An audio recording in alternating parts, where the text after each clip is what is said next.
Most talked about that. Like I got calls from all my friends. Bert Kreischer was fucking obsessed with you.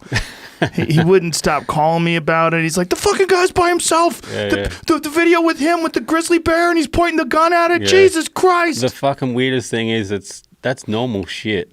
It is. That's very normal. Yes. But society's so removed from it now. Well, if you're out there, it's normal to get false charged by a grizzly bear. Yeah, that is you're living with nature, yeah. It's one good reason to not fucking be out there. I was talking with Kim about this. We hiked into the back of Montana to the spot that's usually got a bunch of grizzly bears that I go to. And we're talking about you, how you won't come out to Australia hunting because you're scared of everything. The difference is when you're walking around the mountains here, it can happen at any point because fucking grizzly bears have got feet. They walk on land. In Australia, you pretty much have to go into the water. So you're only worried about that when you go to collect water or you're thinking about having a wash or something. Here, it's full time. For whatever reason, it doesn't bother me as much to get killed and eaten by a bear than it does a giant saltwater crocodile. It should. I reckon the crocodile would be nicer. What? Yeah, it'd be nicer. It'd like grab you, drag you down. You'd drown anyway. You know, and then it would do what it wants with you. A grizzly bear's going to fucking maul you, scratch your face off, bite your neck, take chunks out of you. It's going to be longer, dude. Yeah, but it's American. It's all right. We don't want no foreign shit eating us. I ain't fucking no foreigners eating me.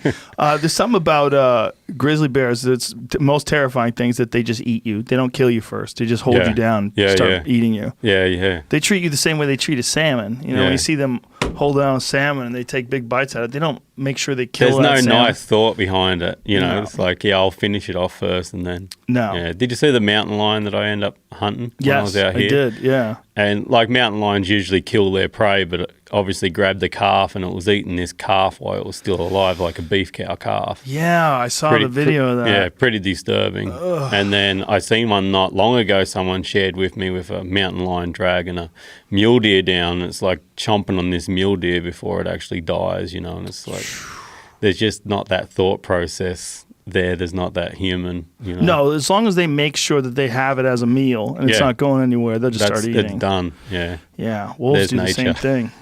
Some friends were elk hunting and they came across this elk who these wolves had torn the back legs apart and it was in the river and the wolves were eating it while it was in the river and the thing was moaning and screaming. It couldn't go anywhere. Yeah. It was bull elk. Yeah. In the water. And they just pretty horrible for us, but nature don't give a fuck. Standard for them. I mean, it's, have you encountered any wolves when you're out there? Yeah, plenty of times. Yeah, the first time I went to Canada was Northwest Territories, and there was a pack of wolves that they were chasing a caribou bull, and they pretty much chased this thing to like a lather of sweat. You know, like this is in winter, so the caribou bull got really hot. And they chased it into the freezing cold river and they sort of surrounded it in the river and then they just left it and they walked off, you know, and it wasn't that they were walking away from their kill. They knew the job was done. The wolves went back up high and they got onto these rocky benches and sat in the sun and were like drying out themselves and cooling down and drying out. And this caribou never left the river. It was like just quivering in the river. And then that afternoon when we come back, that caribou was just a carcass with like flesh hanging off the ribs on the side of the river. So they come back down once the river had done its job and ate them. Wow. You know? Smart as hell, eh? That's really crazy that they're that intelligent that they know it's over. They're like, oh, okay, he's in the water. Yeah. He's in the water. We can chill let's now. Go dry off. Yeah. That is bananas. Yeah, crazy, eh? They're so wise. People that I know that have seen them in the forest say they look at you a different way. Yeah. They look at you. There's a way they look through you.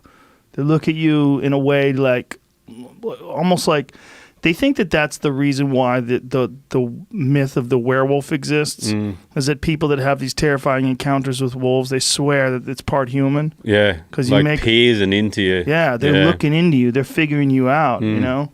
You got to think what it would be like if you're just out there, you know, if you're lucky, live 5 years old, right? You get this hard scrabble life out there chasing much larger animals than you, and you got to kill them with your face. Yeah. Make it happen or die.